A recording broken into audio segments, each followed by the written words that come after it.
host of the Gridiron.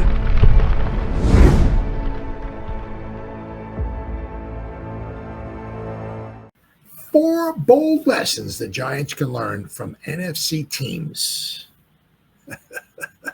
Yeah, just win, right? All right, I got to find it here. Oh, there we go. All right, now. Giants can learn four bold lessons from the NFC remaining playoff teams. The Giants have lots to learn from the NFC's best teams, including their division rival, the Washington Commanders, and, of course, the Philadelphia Eagles. The Giants know they have fallen from the status of elite organizations. No longer are they expected to win with any sort of regularity. Decisions are made out of a fear of further disaster rather than restoring the greatness of yesteryear. The blame falls on owner John Mara and each of his hires, and it might not change anytime soon. Giants chose to bring back general manager Joe Schoen and head coach Brian Daboll for one more try, hoping that continuity salvages what becomes an underwhelming administration. New York must learn from the mistakes of recent seasons, and there's plenty to learn from the top teams in its conference. The Commanders. What can we learn from the Commanders? A quarterback changes the perception of everyone in the building. Yep. Gives you hope. Yep. Absolutely. Now, let's not forget, right?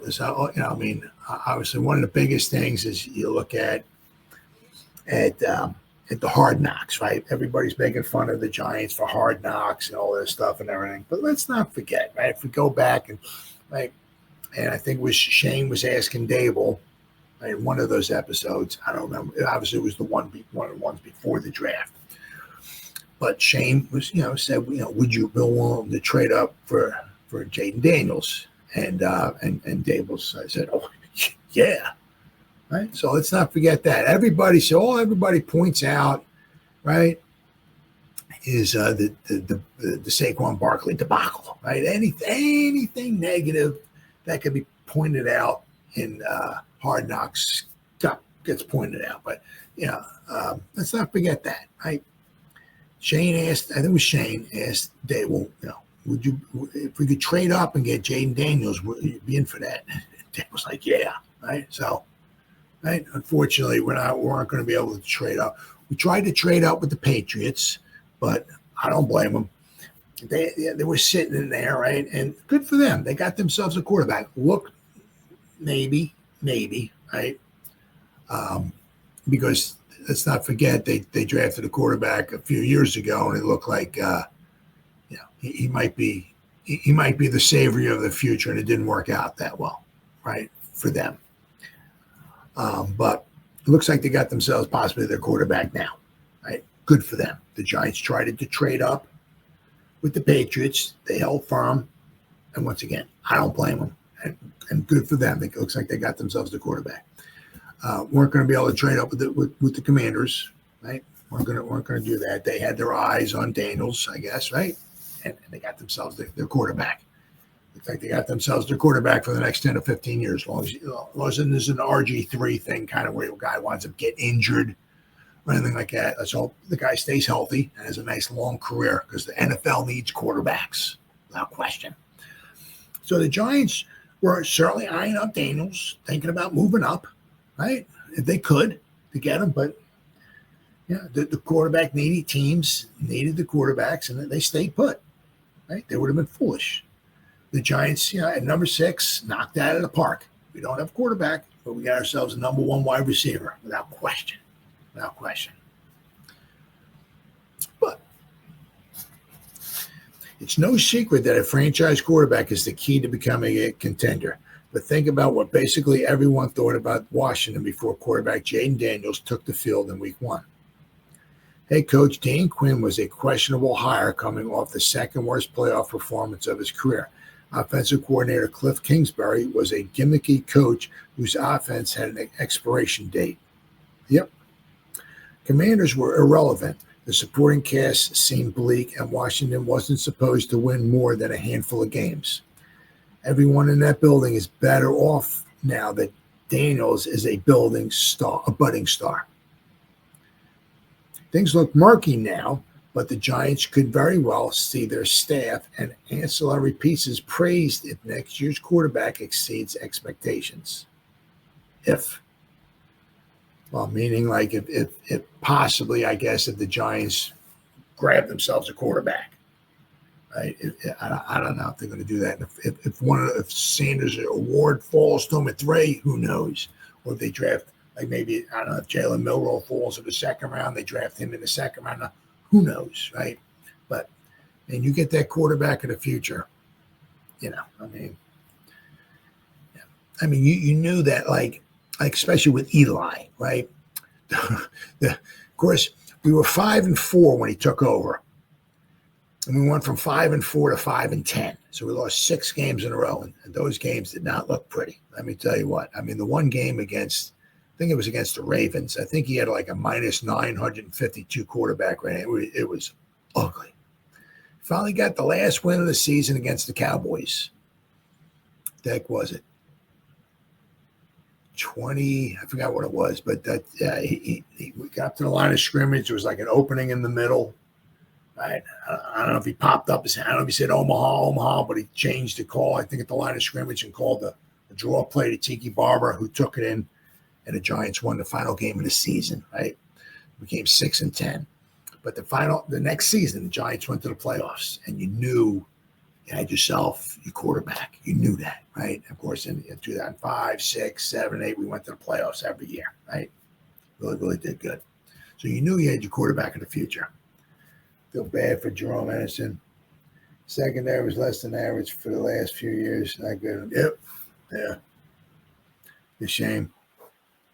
Yeah, I thought Jerome did, maybe, I don't know. Maybe necessarily wasn't, I don't know.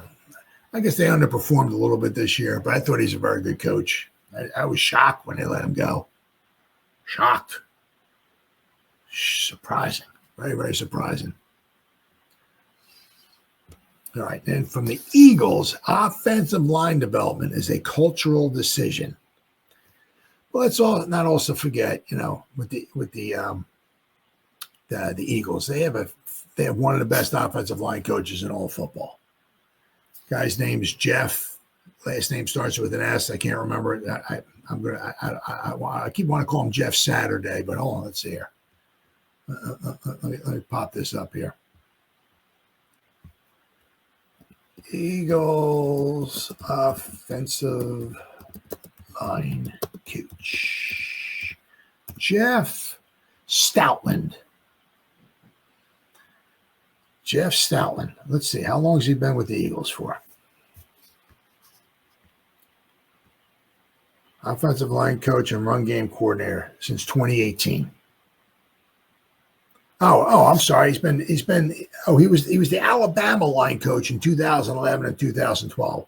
Since 2013, basically when they had Kelsey and Lane Johnson, right around then, he's been the Eagles offensive line coach since 2013. So what we got? 2013 to 2022, 23. So the last 12 seasons, Jeff Stoutland has been the offensive line coach for the last 12 seasons. Offensive line coach for the Eagles. He's a fantastic guy. As I said, he was with Saban in Alabama for 2 seasons. Right, but the last 12 seasons, this will be his 13th season coming up with the Eagles offensive line coach. Does a fantastic job, one of the best in all of football. And the Eagles have that.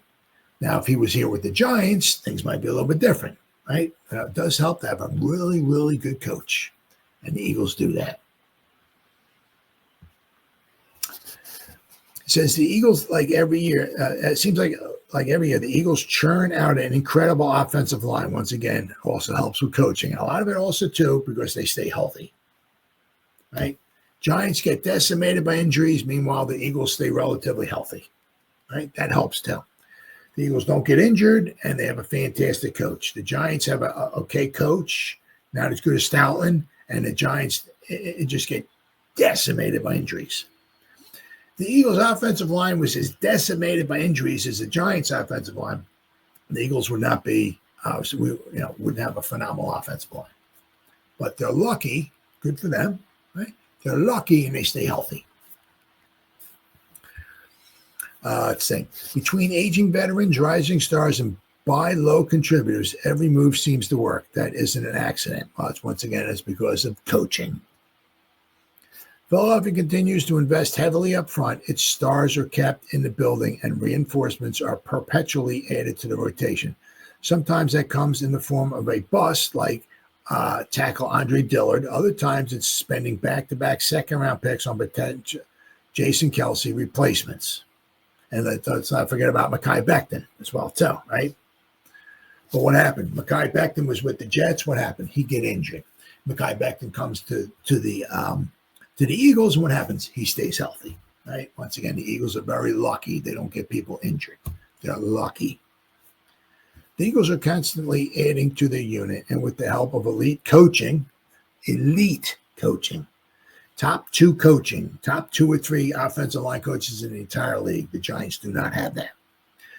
So with elite coaching of Jeff Stoutland have an above average hit rate, the Giants seem to believe in offensive line coach Carmen Basillo. It's imperative to give him enough talent to work with, adding extraneous depth in free agency and the NFL draft, and ultimately ensuring one injury doesn't wreck an entire offensive operation, which is true. The Eagles, obviously, and they bring these guys in. The one guy, I can't remember who it was, their left tackle. Ben Johnson is their right tackle. Lane Johnson, their right tackle, hasn't given up a sack since Jesus Christ walked the earth. Guy, he was the number, I think 2013, I think he was. I think like the number 2 or 3 pick, and they knocked him out of the park. Future Hall of Famer right there, Lane Johnson. But fantastic. But their guy, I think their left tackle, he was huge, like 6'8" or something like that. I can't remember. He was a former rugby player. Well, he wound up turned out to be a fantastic left tackle. I think he's injured. He might be out for the season. But other than that, a lot of their guys are healthy. They're nothing like they have no injuries, nothing like the Giants do, the Eagles. But once again, it's the coaching is huge. If we had Jeff Stoutland here as our offensive line coach, things would be maybe a little bit different. Of course, it does help. We have to stay healthy too. All right, another thing we can learn, that bold lessons the Giants could learn from the Rams. Cohesion between the front office and coaching staff is crucial. The Rams got away with continuously trading premium picks. Oh, my God. This was the first, I think last year was their first year they had a first-round pick. Since like 2016, they kept trading away their first-round pick just to bring in talent. The Rams got away with continuously trading premium picks because they hit on their day 2 and day 3 selections at an elite rate. General Manager Les Snead deserves praise, but this is a team-wide accomplishment. Receiver Puka Nacua, right, was a talented but unheralded prospect who fell because of injury concerns. Now, that's to be expected, right? Los Angeles identified that and head coach Sean McVay pounded the table for him as a strong scheme fit. McVay was confident in Kyron Williams, despite average traits, because of his ability to execute staples on the ground game and do the little things well. On the other side of the ball, rookie linemen have managed to mitigate Aaron Donald's departure, and below-average talents in the secondary aren't being asked to take on more than they can handle. Compare that to linebacker Isaiah Simmons, who was supposed to be a key piece of the defense until he wasn't, or cornerback Deontre Banks being left to fend for himself against superstar receivers, or offensive lineman Joshua Zudu getting pigeonholed as a tackle despite profiling better as a guard. It's easy to see, regardless of quarterback play, why these teams have different fates. And then finally, the Detroit Lions, something that the Giants can learn from the Detroit Lions. Culture can be established in a losing season. First year of head coach Dan Campbell's tenure wasn't great by the standards of the rest of the league, but no team celebrated their first win harder, and no team made one victory have a lasting impact quite like Detroit. Yes, the Lions have cultivated a ton of talent in recent years, and yes, having two elite coordinators certainly helps. But the right coach was able to convince the locker room that they were a part of more than just a losing season. Daboll has Week 17 under his belt as a key win against a better team to end a 10-game losing streak. But if New York once again crumbles under the first signs of adversity, it will fall on another coach to create a culture worth playing for. Absolutely. I mean, like, you can definitely tell. I mean, what the heck was it? I can't remember. It was the game against the Ravens. This was Campbell's first season. It was either the Ravens game or they lost so many freaking heartbreaking games that one season when they were 3-14. His first season. I mean, the one game that comes to my mind is that they were playing the Ravens. It was in Detroit. Detroit took a lead with 30 seconds to go, something like that, less than a minute, whatever it was. There wasn't much time left. Detroit took a lead, and they were going freaking bananas in Detroit. Well, of course, Lamar Jackson and the Ravens came down, and they got close to midfield, maybe the 49 or something like that. Tucker kicked like a 65-yarder or something like that, just as set like an NFL record, and just got it over the crossbar, whatever, like that, and everything. And the Ravens wind up winning and just killed them. You know what I mean? And I think it might have been this game. We had Dan Campbell. He's going talking to the reporters after the game and everything. Dude's freaking crying. You know what I mean? Not so for him or anything. Like he said, he just felt bad for the players. I mean, they worked so hard and gave so much time and effort and energy and everything into the cause and all that and everything. And they came this close to winning, and they lose on a 65 or 67, whatever the heck it was, yard field goal by Tucker. And he just felt so bad for the guys. But, I mean, you can definitely see that that's somebody that, that the players would want to play for. That doesn't always work out that way. I mean, sometimes, you can have somebody that's really a good players coach, and the players want to play for him and all that, but things don't work out. And the guy has one bad season after the other, and he winds up getting canned and all of that. But sometimes you get somebody that teams really believe in, and they want to play for. And Campbell's one of those guys. But you can see, obviously, with Campbell, what the heck was he? He was either maybe 4-13 his first season or something like that. But then he went from there. He went to 9-8, right? Because 2022. The Lions started off really 1-6 or something like that. Then I think they started turning it around when they came in here and beat us 31-18 in 2022. The Lions turned it around. They started 1-6, 1-5, something like that. And they finished the season, I think it was 9-8. So they were on a trajectory. The final end of that half of that season, the Lions were, whew. And of course, last season, right, they went to the championship game. This season, they only lost 2 games, and somehow only lost 2 games, and their defense is freaking decimated with injuries. Somehow they keep winning football games. I'm pulling for them. I hope they go all the way. I'm pulling for them and the Bills. I'm not pulling for the Chiefs. I don't want the Eagles. I'm pulling for the Bills and the Lions, 2 teams that never won a Super Bowl. I'm pulling for them, but you can certainly, obviously, winning cures a lot of things, right? So the Giants, certainly the team, the organization, obviously the players and all that stuff and everything, you start winning ball games. You start believing in the coach. And, winning cures a lot, right? Giants haven't had that past couple of seasons. So, I mean, there's a lot of lessons the Giants can learn, right? When things are going bad, when you're losing games, there's all kinds of, you can kind of come up with all kinds of stories, all kinds of negative things, right? But when you're winning, that cures a lot. But unfortunately for the New York Football Giants, they have not had much of that. So there was a lot for the Giants to learn, obviously, going forward.